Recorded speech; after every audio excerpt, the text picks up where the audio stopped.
On nous fait croire depuis 40 ans que les musulmans sont 5 millions dans ce pays. Depuis 40 ans, ils sont 5 millions. C'est comme si ces 5 millions qui sont venus il y a 40 ans, c'est-à-dire nos parents, n'avaient jamais fait d'enfants. Nous ne sommes pas 5 millions, nous sommes en réalité 15, 20 millions dans cette société. L'étude du Cevipof qui a été publiée par Le Figaro hier établit que 93% des Français de religion musulmane ont voté pour François Hollande.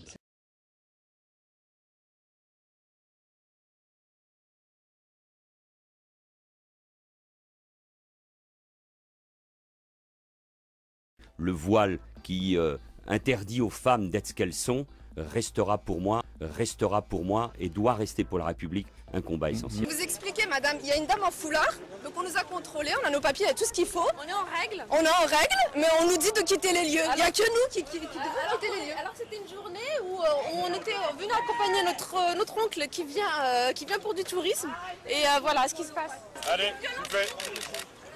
Et là, on est obligé d'aller. Allez-y, c'est bon. Attention à vous derrière, attention à vous. Regardez un peu la France. Regardez la France. Les Juifs de France, comme le fait aujourd'hui le ministre de l'Intérieur, peuvent porter avec fierté leur kippa. Comme par hasard, que des Maghrébins, parce qu'il y a 50 000 touristes qui viennent tout le temps ici. Je suis venue juste pour apprécier ce qui est là, mais là, elle ne laisse pas passer parce que la dame qui a vu qu'il est voilée, quoi. Je sais pas pourquoi. Vous ne pouvez pas aller sur la place de Trocadéro? Bah apparemment non. Interdit de séjour là-bas. Je sais, après cette cérémonie, circuleront sur les réseaux sociaux la photo du Premier ministre de la France avec une kippa dans une synagogue. Je suis fier que demain, sur des réseaux sociaux, circule cette photo et je leur dirai que c'est ça la France, c'est ça être Premier ministre. Et il ne prend pas la mesure du fait qu'il est le ministre de tous les Français, et y compris le ministre des musulmans, et qu'il leur doit une protection et qu'il leur doit un soutien au-delà de ses opinions personnelles. Le voile qui interdit aux femmes d'être ce qu'elles sont restera pour moi. Au-delà de ses opinions personnelles. Restera pour moi et doit rester pour la République un combat essentiel. Notre réaction est simple. Vouloir interdire le voile, en plus c'est spécifié clairement le voile dans le rapport, il faut arrêter de se voiler la face, c'est une mesure qui est complètement stigmatisante, islamophobe, et qui, à notre avis, relève plutôt d'une initiative complètement électoraliste que d'une véritable volonté politique de parler de laïcité à l'université.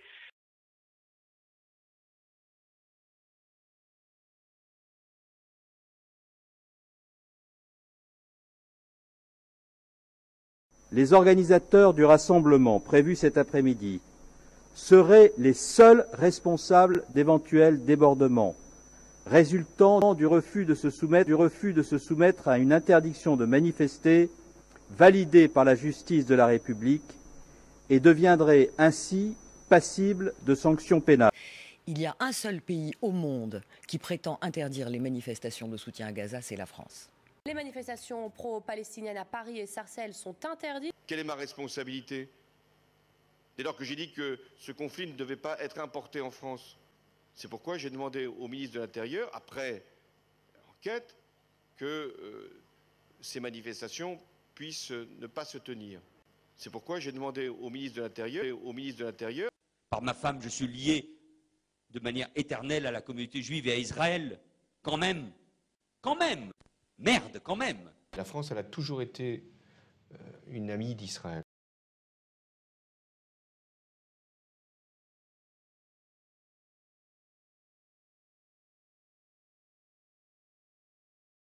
Baraka City, de par son succès, de par ses engagements, est une association qui dérange. Il fallait rentrer Baraka City dans un quota, parce qu'aujourd'hui c'est un acteur de la communauté. J'ai une décision du préfet, Monsieur Loss, qui dit qu'apparemment en fait il cherche... Alors, considérant que l'association Baraka City est connue pour être une organisation non gouvernementale islamique dont les membres musulmans fondamentalistes effectuent régulièrement dans le cadre de leur activité humanitaire de voyage en Syrie. Donc, considérant le profil de l'association Baraka City au sein de laquelle sont susceptibles d'être détenus des armes et des stupéfiants. Voilà. Extraordinaire. On a des armes et des stupéfiants cachés et qu'on est une entreprise terroriste. Le problème c'est qu'ils sont venus, ils n'ont rien fouillé, quoi. Pour moi, c'est scandaleux, c'est très grave. On a des accusations de drogue et d'armes et des interventions sans chien. On a effectivement des accusations de terrorisme avec une perquisition qui dure une vingtaine de minutes sur un site de plus de 1700 mètres carrés. La disproportion nous montre qu'on est dans l'irraisonnable, dans quelque chose qui n'est pas raisonnable et qui n'est pas conforme à l'arrêté.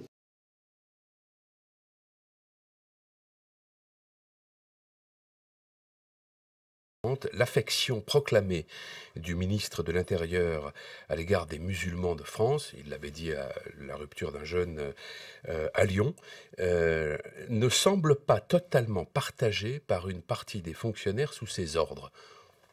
Ça semble dire que les policiers n'aimeraient pas les musulmans. Dire que les policiers n'aimeraient pas les musulmans. Ils ont cassé les portes qui étaient en bas, je leur ai proposé de leur donner les clés mais ils n'ont pas accepté, ils ne m'ont même pas répondu. Ils ont cassé les portes. Ils ont cassé 3 portes dont deux qui étaient déjà ouvertes, même pas fermées à clé. Mais ils ont quand même cassé. J'ai vraiment été saisie par la peur parce que j'ai cru que quelqu'un qui allait venir pour m'assassiner. J'ai demandé pourquoi, qu'est-ce qui se passe, mais j'ai des problèmes de vue et je suis atteinte d'une cécité et que je vois pas. En gros, voilà, quoi, ils ont retourné toute la maison, ils ont fait un gros bordel, quoi. C'est choquant, quoi. J'ai rien à voir avec tout ça. Choquée, on s'attend pas à ça en fait. L'un des policiers m'a donné un violent coup de pied à l'intérieur du genou pour m'écarter les jambes. Ensuite, s'en est suivi des palpations. Moi, je me suis fait palper par les hommes en casque et cagoulés. Donc, ils ont commencé les palpations, ils ont palpé les bras, les cuisses, le dos. Ensuite, j'ai senti une main. Donc, j'ai senti un attouchement clairement. J'étais plaquée au sol. Donc il n'y avait aucun moyen de me palper à ce niveau-là. Donc oui, clairement, c'était un attouchement. J'ai essayé de me mouvoir pour qu'il dégage sa main. J'ai également, je lui ai parlé, je lui ai dit que non, qu'il n'avait pas le droit de me toucher les parties intimes. Et donc voilà, à ce moment-là, j'ai commencé à pleurer, à crier. Aujourd'hui, je suis choqué, je suis déçu. Aujourd'hui, la police a fait une bavure. Ils ont cassé sa porte, ils ont tout retourné chez lui, ils ont tout cassé chez lui. Et pour moi, c'est un scandale. Pourquoi c'est un scandale? Puisque c'est un garçon qui a 21 ans, qui est handicapé, aveugle, donc il ne voit pas, il est aveugle de naissance. Et aujourd'hui, cette personne, je dirais même ce jeune garçon, est obligé d'aller pointer 3 fois par jour au commissariat, donc 8h, 15h et 19h.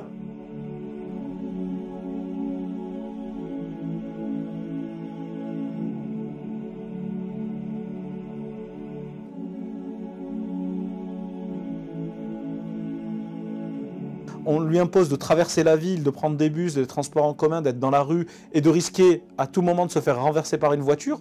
Donc 3 fois dans la journée, il doit faire plus de 5 km.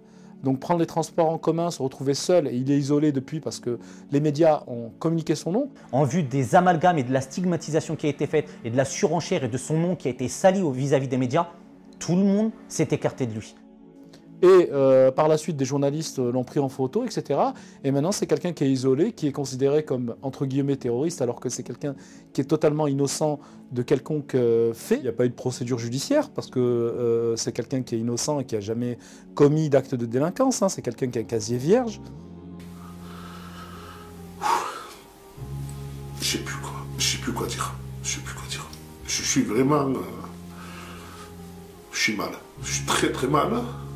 Voilà, ça fait 3 jours que c'est passé et c'est là que ça sort. Je suis très très mal.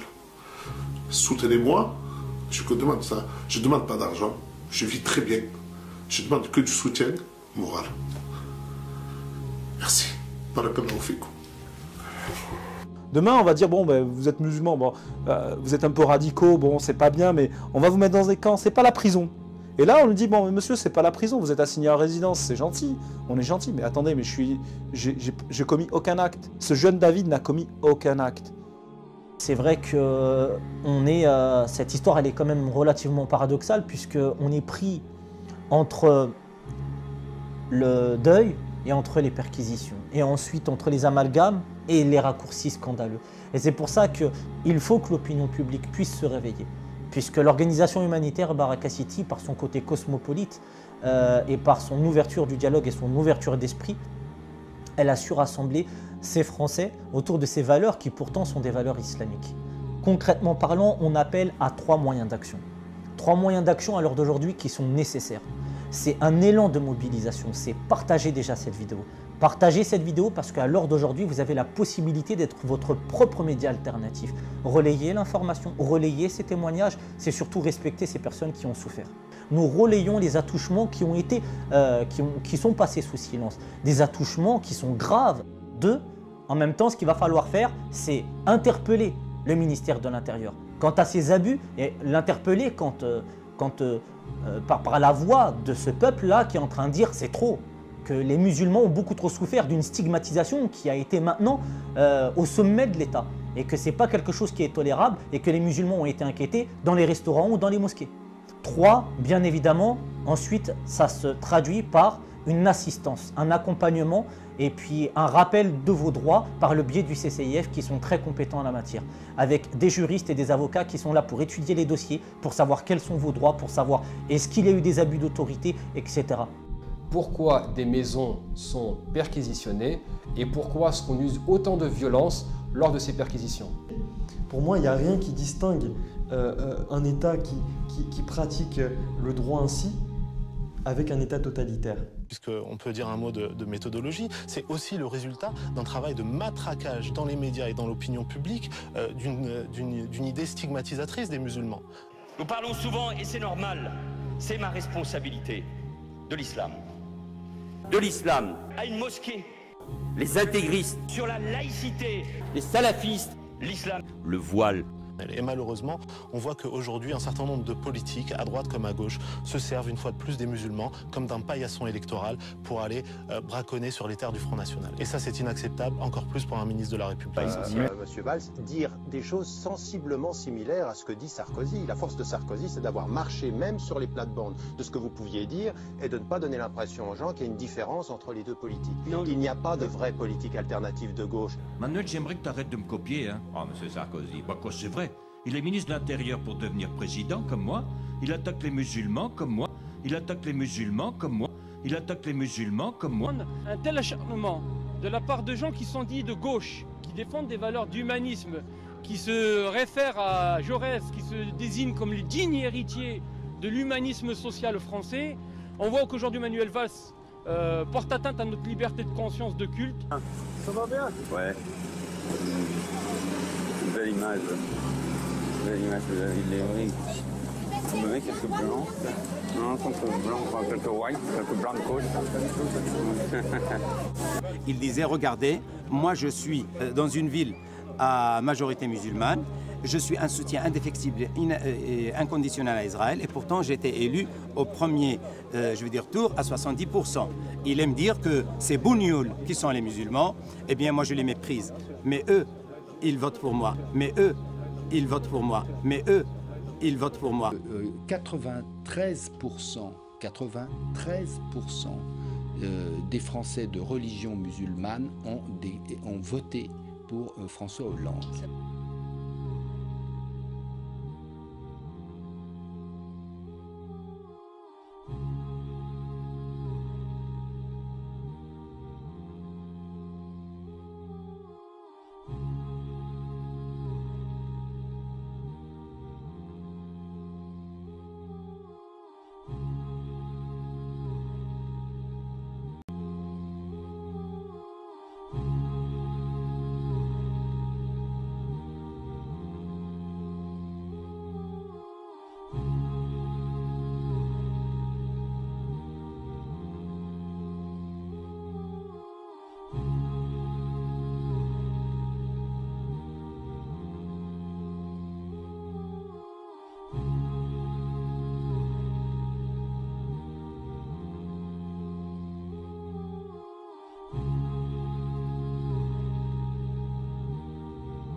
On nous fait croire depuis 40 ans que les musulmans sont 5 millions dans ce pays. Depuis 40 ans, ils sont 5 millions. C'est comme si ces 5 millions qui sont venus il y a 40 ans, c'est-à-dire nos parents, n'avaient jamais fait d'enfants. Nous ne sommes pas 5 millions. Nous sommes en réalité 15, 20 millions dans cette société. 15 à 20 millions qui, de peu ou de près, peuvent se sentir musulmans quelque part dans leur identité. Donc, quand vous pensez, Patrick, qu'il n'y a pas un seul de ces enfants d'immigrés maghrébins à l'Assemblée nationale, c'est un vrai scandale démocratique.